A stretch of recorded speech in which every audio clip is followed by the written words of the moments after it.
फ़लस्तीनियों के खून के प्यासे इसराइल की सुबकी होने लगी, उसके हिमायती भी आहिस्ता आहिस्ता उसका साथ छोड़ने लगे हैं।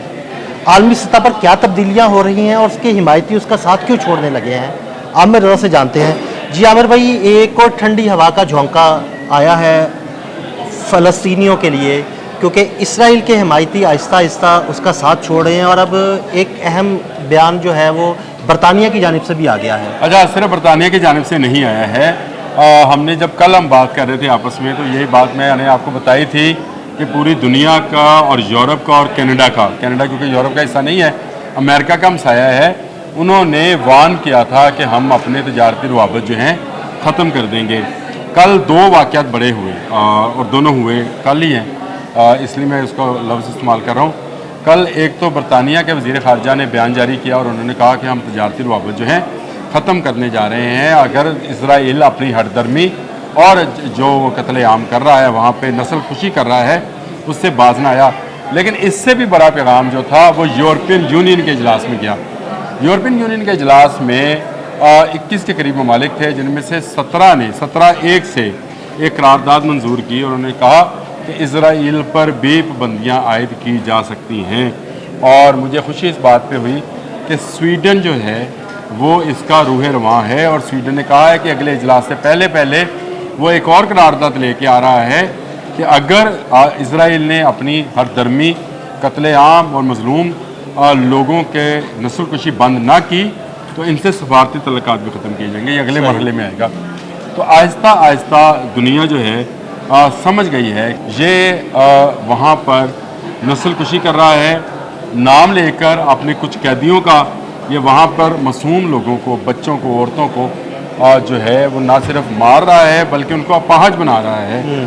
और इस वक्त भी कौम मुत्तहिदा की दिल भाई रिपोर्ट है कि तकरीबन 14,000 बच्चे भूख से मर जाएंगे जिस तरह से उसने नाकाबंदी कर रखी है। अच्छा, ये भी एक तरफ रहा। आज मुझे और ज़्यादा खुशी हुई कि आज चीनी वजारत ख़ारजा की जानिब से भी कैटेगोरिकली इस बात पर कहा गया है कि इसराइल छोड़ दे गज़ा को, क्योंकि गज़ा फ़लस्तीन का अटूट अंग है, यानी वो फ़लस्तीन का पार्ट एंड पार्सल है, यानी उसके साथ मिला हुआ है, इसराइल इसको नहीं ले सकेगा। ये बड़ी अहम धमकी है। मैं आपको समझता हूँ इस ये धमकी नुमा है, क्योंकि आज जब तर्जमान वजारत ख़ारजा वहाँ बात कर रही थी तो सहाफ़ियों ने सवाल किया था कि आपकी गज़ा के बारे में क्या पॉलिसी है। तो उन्होंने बड़ा कैटेगोरिकली बड़े आराम से इस बात का जवाब दिया और ये कहा कि गज़ा फ़लस्तीन का हिस्सा है। ये सफारती लैंग्वेज के अंदर मैंने आपको पहले भी एक दफ़ा बताया था कि इंडियन एंकर बहुत बोल रहा था तो चाइनीज़ एम्बेसडर ने एक लफ्ज़ बोला था और उसके बाद बोलती बंद हो गई पूरे इंडिया की, और उसने कहा था वी आर विद पाकिस्तान। आज भी यही हुआ, जब चाइनीज़ वज़ारत ख़ारजा की ख़तून बोल रही थी, उनसे जब गज़ा के बारे में सवाल हुआ, मज़लूमों के बारे में सवाल हुआ, तो उन्होंने एक बात कही कि part and parcel Gaza, part and parcel फ़लस्तीन एंड वी नो दिस।